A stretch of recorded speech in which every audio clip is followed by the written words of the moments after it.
So what does a securely attached person do when their avoidant partner pulls away from them? The answer is they hold boundaries. So let's say the avoidant is pulling back. They're becoming cold, distant. They're not really communicating with you much, and they're canceling plans when you have them. First, the securely attached person is going to ask for clarity. Hey, I've noticed that there's been some distance between us. I feel like I'm being pulled back from. Is this a connection that you're interested in maintaining? The avoidant here, very likely to make some sort of vague excuse and avoid accountability. Oh yes, I want to maintain the connection. I'm just so busy with work right now. Now, this is where the securely attached person has and holds the boundary. Consistent communication is something that's really important to me in a relationship. When I'm being pulled back from and when I have plans canceled on me last minute, I feel like I'm not being considered, and I feel like my partner is not interested in the relationship. If you need space, that's fine. I just need to be communicated with. And the lack of communication is really something that doesn't work for me. So communication, it really is a boundary of mine. It is a limit for me. And if consistent communication is something that doesn't work for you, then this relationship, unfortunately, would not work for me. There you go. You held the boundary. Now, one of two things is going to happen. The best scenario is that they respect your boundary. They take accountability and work to do better and communicate with you. But the other scenario is that they don't respect your boundary. They either continue to pull away or they run away altogether because you laid a boundary out there. You laid out your expectations, your needs, your feelings. And that's an obstacle to them. It's a trigger for them, and they run for the hills. And yeah, you might lose the relationship. But if they run away because you let your expectations, your needs, your boundaries be known, what they're really telling you is they were never going to show up for you. They were never going to meet your needs. They were not concerned about your expectations. They were approaching the relationship with a what's in it for me attitude. What does this person do for me? How do they make me feel? But you, your needs, your feelings and expectations, that doesn't work for them. Your boundaries are your limits of what you'll tolerate, not tolerate, what you need, what you don't need, what you want, don't want, and what your expectations are. And yes, you're going to feel anxiety. Even the securely attached person feels anxiety when their avoidant partner is pulling away. That's because it's a normal human reaction to feel anxiety when a person that you love and care about is pushing you away. But you have a fork in the road here. You can go down the path of anxious attachment by not holding any kind of boundaries, walking on eggshells, hoping this person just comes back to the relationship, or even worse, begging and pleading with them to try to get them back in the relationship. Or you can respect your own self-worth, your own needs, your own feelings, and show yourself that you can rely on yourself by holding boundaries. The important thing about boundaries is that they are truly how you define yourself to your partner. That's because they're based off of your core values. That's how you get your boundaries.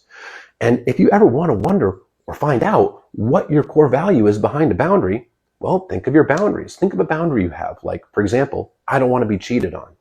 Ask yourself why for that boundary. Why do I have that boundary?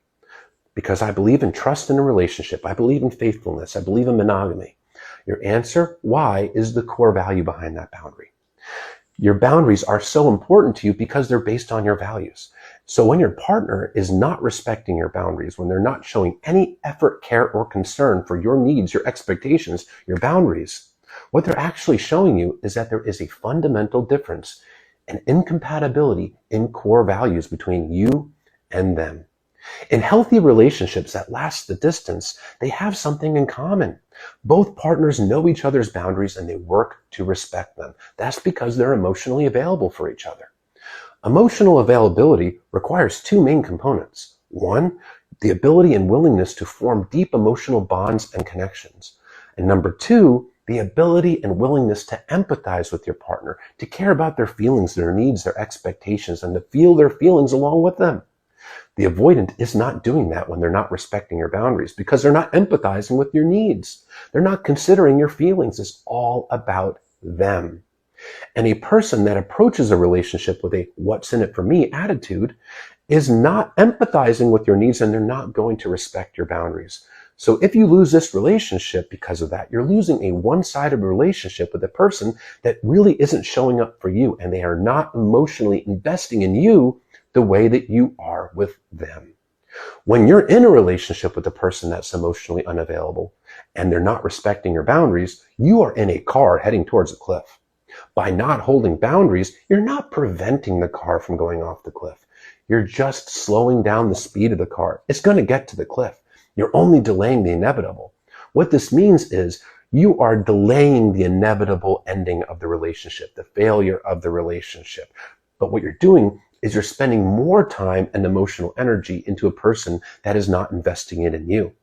Yes, holding boundaries might cost you the relationship, but you'll be respecting yourself, you'll be showing up for yourself, and now you will be free to meet a person that is emotionally available for you, a person that genuinely does care about your wants, needs, and feelings, a person that wants to show up for you.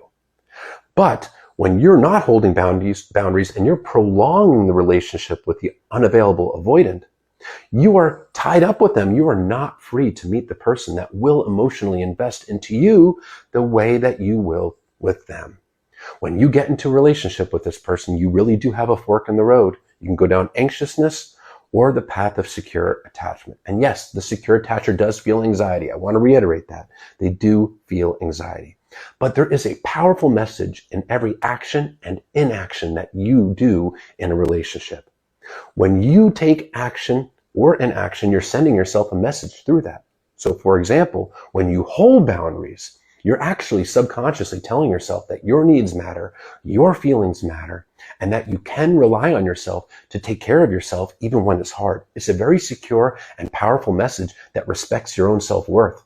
But when you don't hold boundaries, you're unintentionally telling yourself that your needs don't matter, your feelings don't matter, this person matters more than you, that you need to earn their love, and you can't rely on yourself when it's difficult. And that is a very anxious, insecure message to send yourself. Holding boundaries isn't fun. It's not a recreational activity, but it is how you protect yourself.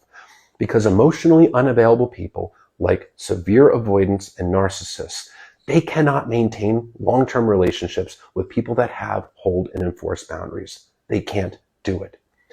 Many avoidants will present themselves as being emotionally available early on. It's the shared fantasy.